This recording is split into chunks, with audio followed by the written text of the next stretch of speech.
Have you ever heard that writing is 2% inspiration and 98% perspiration? What if I told you that writing could be 98% inspiration? Welcome to Intuitive Writer. I'm your host, Camille Chan. I'm here to show you how you can tap into inspiration and make it a part of your everyday writing practice. Say goodbye to those days of perspiring over the keyboard and hello to inspiration.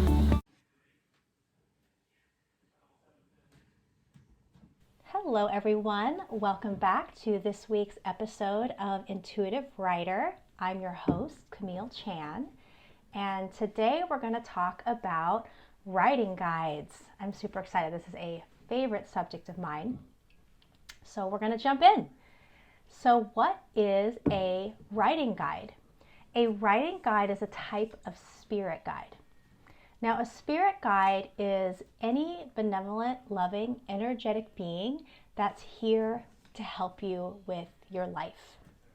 Whatever challenges or expansions you're working on in your life, you have spirit guides here to help you. If you're trying to learn calculus, you have a spirit guide helping you with that.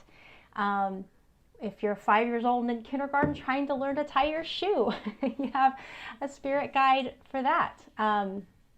And they come in all shapes and sizes. Some of the more common forms that you may have heard of is ancestors, angels, power animals. These are all types of spirit guides. And I have mentioned that I work with a lot of animal spirits. They bring me a lot of support and love into my life. And so just to give you an example of a spirit guide that I have in my life, I have a hummingbird. And one of the things I've really been trying to bring into my 2020 life, my 2020 experience, is I'm really trying to incorporate surrendering into my everyday life. It's something that I have always struggled with. I like to feel like I'm in control and always in the driver's seat. And let's face it, how often in life are we really in control of anything other than ourselves? A lot of times we're not even in control of ourselves. So I went to the universe and I said, help. I need help with surrender. And when I asked, I got a hummingbird. And anytime I find myself struggling, I ask for hummingbird support, and she comes through for me. And if I sit in meditations and I ask for help, she'll oftentimes come and show me different things that I can use that support me on this journey. So that's an example of a spirit guide. And maybe some of you out there are already aware of your spirit guides. Maybe you know that your grandma hangs out and helps you out. Maybe there's animal energy that you're really tapped into, or maybe there's angels out there. Whatever it is, you all have guides. And if you are a writer, you have writing guides. You have guides that are specifically here to help you bring in stories. They're here to help you connect with the characters that want to work with you. They're here to help you connect with the energy that wants to channel through you and find life on the page. So I'm going to share a story of one of my writing guides, and I love this story. The name of this particular guide is Rockstar, and he is an angel. And I know he was an angel because he would flash his wings at me sometimes. So he didn't usually show up with his wings on, but every once in a while he'd flash them. So I knew he was an angel. And let me tell you, he was so much fun. When I connected with him, we were almost always in this very cheery yellow room. And a lot of times he would be rocking out on a guitar. Hence the name Rockstar. So he was just a ton of fun. And he was here specifically to help me bring in 2 humorous zombie stories. And these stories are called Nick and Rudy. And Nick and Rudy are nicknames for Saint Nicholas and Rudolph the Red-Nosed Reindeer. And I have never in my life written stories that are so raunchy and profane. They had so much profanity in them, more profanity than you would probably find in an X-rated comedy club. I mean, I even had a reader contact me and he had counted the number of F-bombs in the story, and he emailed me the number, and I can't tell you what the number is now, but it was rather high.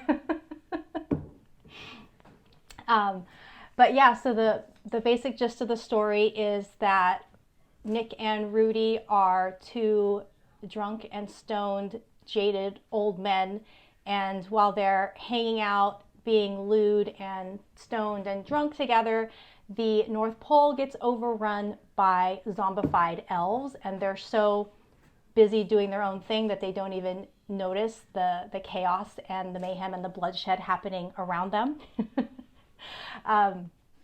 Yeah, so they're funny, goofy stories, and Rockstar specifically came to bring me these stories. And it's interesting, when they first showed up and I saw like the arc of the story, I was like, are you for real? Like, really? A raunchy Santa story with a talking reindeer? Are you sure?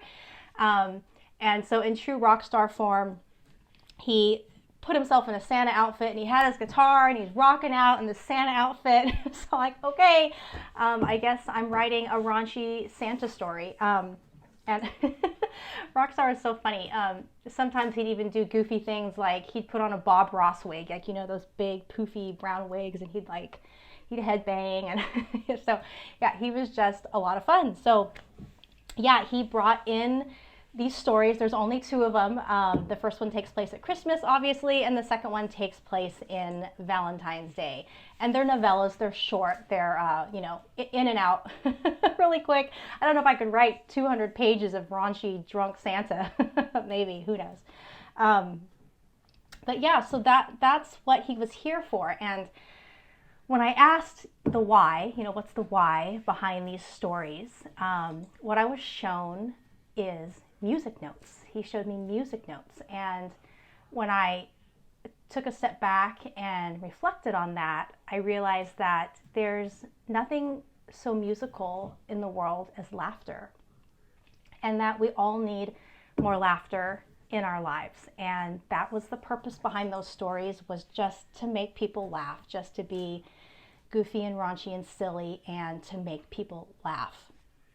And then on a more personal level, these stories came in when my intuitive muscle was really strengthening, and I was really starting to understand how to work with them and how to bring stories in. And that was the other reason why they came at that time, is they came to help me build that trust muscle, to help me just really learn how to tap into something and let it flow through me straight onto the page. I mentioned before that as I transitioned my writing process from the more conventional outlining and pantsing and really embraced intuitive writing, my writing really streamlined, and it really cut down the editing that needed to happen on the back end. And these two stories were also here to show me how that process worked. And I'll tell you, they came through so clean on the first draft. There were very few edits that needed to happen.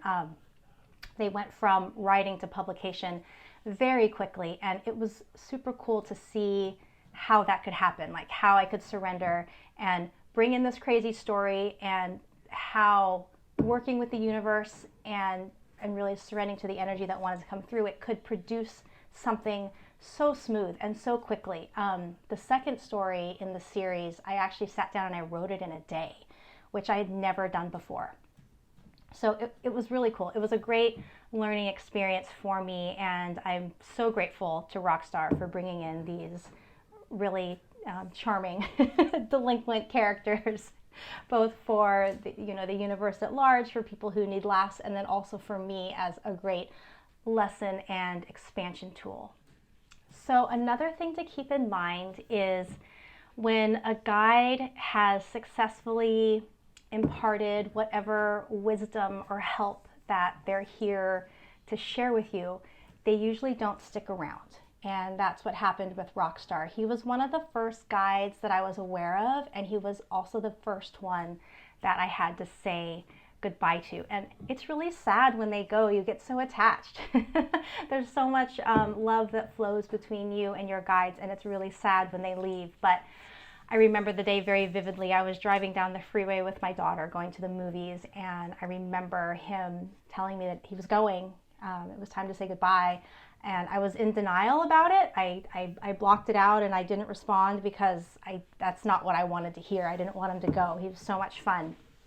But then when I returned to my meditations and went to the place where we usually met, he wasn't there. So I realized that yes, that was real. He had actually said goodbye, and I'd received the lesson that I needed. I received the story that wanted to come through, and our work was done. So that will happen too, and it's okay, because guess what? When one leaves, other ones come in, because you're always growing and expanding, and there's an infinite amount of stories that want to come through and work with you. So when one goes, there's always a new one there. On my intuitive writing journey, I've encountered various different writing guides, and I specifically chose this to share the story of Rockstar with you because it's a little outrageous, right? I mean, the subject matter is outrageous. Telling you about an angel who would put on a Bob Ross wig and headbang and play his guitar. I mean, it's funny. It's a little outside of the box. But as we talk about using your intuition and connecting with the universe and downloading stories and working with energies that want to manifest through you, it can become really easy to get caught up in ideas of hallelujah and holy light. And yes, there are moments of hallelujah and holy light, but I don't want anybody to get stuck in that trench and think that that's the way it is, because it's fun, and stories come through for so many different reasons. And just, yeah, as you begin to build your intuitive muscle, if these interesting things like this come through, just trust it, and don't get caught up in thinking that a spirit guide has to look or act a certain way or speak a certain way, because they come in all shapes and sizes, and they're here to teach you all sorts of different things. So just be open to that. And I just didn't want anybody to get too caught up in thinking that this is all very serious business. Because, I mean, yes, your soul's growth is very important, and it is very serious, but we're supposed to have fun along the way, right? On a side note, if you are a romance writer, I am dying to know what your guides are like and what they look like. I want to know if they all look like Fabio, or if there's something really interesting and unexpected, like, you know, a crawdad power animal or something. Anyway, I'm super curious how that comes through. So if you are a sexy romance writer in contact with your guides, drop me a line. I'm dying to know. So how can you connect with your writing guides? Well, first of all, if you're a writer, trust me, you already have writing guides. Even if you're not consciously connecting with them, seeing them, hearing them, feeling them, whatever, they're still there. They're still working behind the scenes. And as you build your intuitive muscle, your awareness of them and your connection with them is going to strengthen. So the way that I was really able to make contact with them was through meditation. So I mentioned before that when I first began meditating, I went into it with the specific goal of building my intuitive muscle and making contact with the universe. So as much as I love Headspace, that app did not work. So anyway, Headspace is great. I use it with my daughter sometimes. So it's great, but it is not for connecting with the universe. It is not for connecting with your spirit guides. So I mentioned before that I am working on a course for intuitive writing. It's a co-creation with my guides. It's something I've been asked to bring into the world. So I'm in the middle of it. I'm about a third of the way through recording it. One of the things the course is going to contain is a meditation that will help you connect with your writing guide. And in true writer form, of course, I needed beta testers. So as soon as the meditation came through, I made it, I recorded it, put it to music, and I sent it out to a bunch of my writing friends and said, hey guys, check this out. Let me know how it works for you. So I'm excited to bring one of my fellow writers onto the show. She was one of my first beta testers of this meditation, and she's going to come on the show and share her experience with it. Hey, Rox. Hi, Camille. Everyone, this is my good friend Rox. She is a writer and a licensed marriage family therapist. Yes. And it's really cool how we met. We don't live anywhere near each other. We are in the same state, but the universe brought us together. And yeah, we are helping each other on our life journeys. So I'm really excited that she's here to share about her experience using the Intuitive Writer guided meditation. I'm really excited to be here too. Thanks for having me, Camille. And thank you to the universe for aligning our paths. Oh, yeah. Yeah, big time for sure. Oh, So the first question I have, can you share a little bit about the genre that you write in? sure. I guess I have like two different styles of writing that I do, where I do some that are, more based on like my therapy work and doing mental health kind of posting. And my genre that I'm writing in more creatively is contemporary fiction, contemporary romance. Nice, nice. Yeah. And what's the current project that you're working on? Current project I'm working on is a novel about past lives, and it's a past life love story that's Oh my kind of set gosh, in I the love present. that. I totally love that. It's super exciting. It's so fun. So is it like two souls that had love before in another lifetime and then coming together in a new incarnation? Yes, it's two souls who have known each other in many lifetimes before.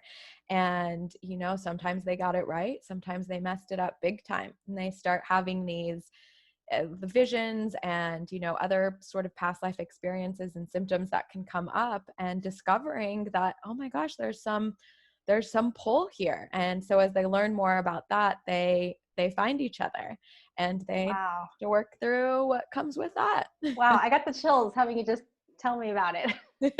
I haven't really talked to anyone about it before, so it's exciting to share. And I believe that exists out there anyway. I think Right. we live many lives, and I think there's an interconnectiveness that's out there. Like I'm sure you and I have known each other before in other incarnations and other, Yes. in other ways. So I love that. That's so beautiful. 100%. I really believe that too, and just the idea that you can be born in different bodies in different parts of the world, or, and how the universe can help you really seek that out if you believe and if you listen to your intuition, that's all accessible for everybody. Yeah, I totally agree. You got Yeah. to get the mind out of the way, right? The Exactly. brain is in the way, you guys. The ego, Yes, move it it's to the in the side. driver's seat, but you don't have to listen, even though it shouts. It's I'm true. learning. So I would love to know how you use intuition in your writing process now. Sure. So I use intuition in my writing process. At first, it was really not something I was actively aware of. And as I just started writing more, I was really feeling that. I was feeling like this story, it's been with me for so long, but as it was coming through, it felt like I was channeling or receiving it from, somewhere else.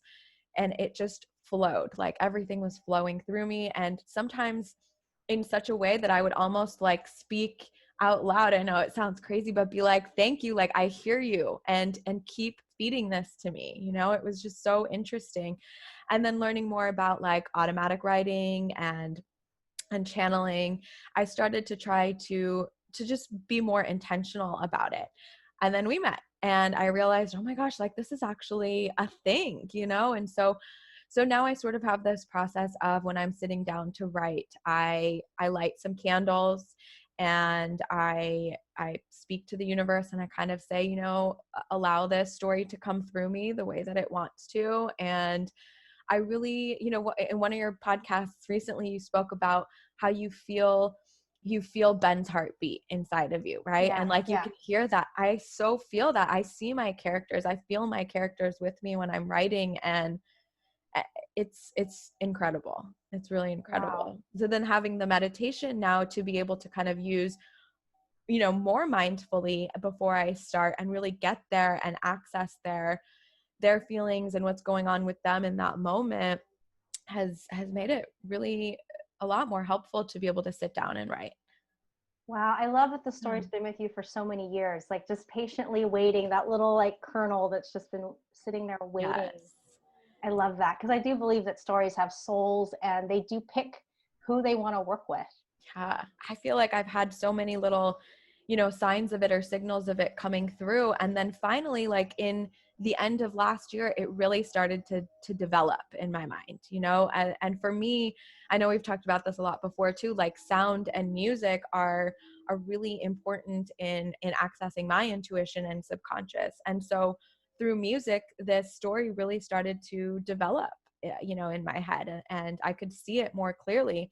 And so I also, one thing that I do is that I have a playlist that goes with this. I call it so the title of my book is In Every Life. And I have a soundtrack to that right now. And it's also a huge part of the book too, to, be understanding more about sound and music and how that helps us with the subconscious and trauma and past lives.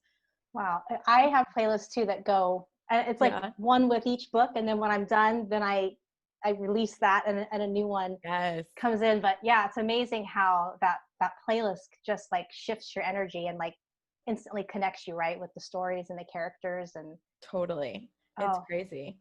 I There's love that. there's one song actually that was like the final, like, oh my gosh, this is where my story's at, where I could see the ending of it happening. Ooh. And oh god, it was incredible. It was crazy. I cried and I'm like, I haven't even written anything yet. That's how we feel it's there, right? Like the Yeah. emotion, like we tap into that emotion. It was just like, okay, I got to tell this story, I guess. Wow. And I talk to my stories aloud too. Like, especially if Yeah. I'm stuck, it's like, okay, guys, I'm stuck. Help me out. Yes. Show me what happens next. I'm in that space right now where I think I'm having a little bit of fear come up. So you got to push through it. Yeah. Yeah. Oh. So can you share a little bit about the guided meditation that I created and how you used it and what the Yeah. impact was? And yeah. So I've used it a couple times now. And the first time that I used it, I was kind of just like, okay, I'm going to try this out. I wasn't planning on sitting down and writing necessarily after. And it was something that I was looking for a guide to show up though, to tell me. And I had a very visual sort of oceanic experience, if I can call it that, where, there was like dolphins and ocean animals. And I felt like it was just such a creative energy that I hadn't really felt before, but it felt like I was being led somewhere. And so then the second time that I used it a little bit more intentionally, where I was going to sit down and write. And I was asking, the guides to kind of show up and show me what the next steps might be or what my block is. And I felt like it really led me there. It allowed me to kind of sit with my characters in a different way, in a more mindful way than I had been previously. Oh, wow. That's so cool. Oh. I have oceanic guides too. Yeah, that's so cool. They help me with my zombie stories, which is really funny. They It do. is really funny. What's funny is, I mean, I love the ocean, but I'm kind of terrified of ocean animals. Like I used to be really afraid of whales, but for some reason they like to show up as my guide. Well, you talked about fear earlier, so maybe they're here to help you overcome some of that. Wow, that's a really interesting point. I hope so. That sounds good. Oh, very cool. Well, thank you so much for sharing and being the very first guest on my podcast. And I'm sure that the listeners will learn from your experiences. So thank you for sharing. Absolutely. Thank you so much. I hope that they do. So Rox, tell everybody how they can find you and what your other current projects are, because they're really exciting. Okay, yeah, thank you. So I'm also working right now on a course called the Conscious Healing Program that is going to be a course including some journal prompts and meditations that are, including sound healing, so that you can work on doing some subconscious reprogramming of old wounds, triggers, traumas, things experienced in childhood that continue to show up in adulthood and sort of rule our life, so that you can learn how to own those. And that will hopefully be coming out in January or sometime next year. And you can find it at talkwithrocks.com, ROX. And my Instagram is talkwithrocks as well. So I would love to have people follow and stay tuned about that. I have to give a little plug for your meditation because you guys, I got to be a beta tester of her first one, and it's a beautiful, safe space sound meditation healing. And I had this whole journey come up of an old childhood remembrance when my house got robbed, when it got broken into and robbed, and how scary that was. And I didn't even know that it was something I was still carrying around until I sat in this meditation, and it came up, and it was something I was able to work on healing with Rox's program. So yeah, big plug for that. It's going to be awesome. I'm excited. That is awesome. Thank you for saying that, Camille. I'm so glad that it allowed a safe space for that to come up for you. You know, sometimes these things are so deep and repressed that we don't understand the way that they're impacting us until they come into our conscious awareness. Yeah, and sometimes we need help to bring them up because like we were talking before, it's like the brain's got to get out of the way. We got to be working more with our heart and soul and our subconscious because they will help you bring those things up that need to be healed. Exactly. All right. Well, cool. Thank you. Thank you. I hope you have enjoyed learning about writing guides and hearing some firsthand experience from one of my writing buddies of what it was like when she used my guided meditation to connect with her writing guides. So if you're interested in learning more, I have a link in the show notes to sign up for my newsletter, and I'll keep everyone posted on the progress of this course. And if you sign up for the newsletter, you'll get a discount code when the course is released. So again, that's in the show notes and you can sign up there. And hey, if you know of any of your writing buddies that would enjoy this podcast and learn something from it, I would really appreciate if you'd share it. Help me spread the word. I'm on all major podcast platforms as well as YouTube. So all of these episodes are recorded simultaneously for both podcasting and YouTube. So you can find me on any of those platforms. So thank you very much for tuning in today. Thanks for helping me spread the word, and I will talk to everyone next week. Have a good one. Bye.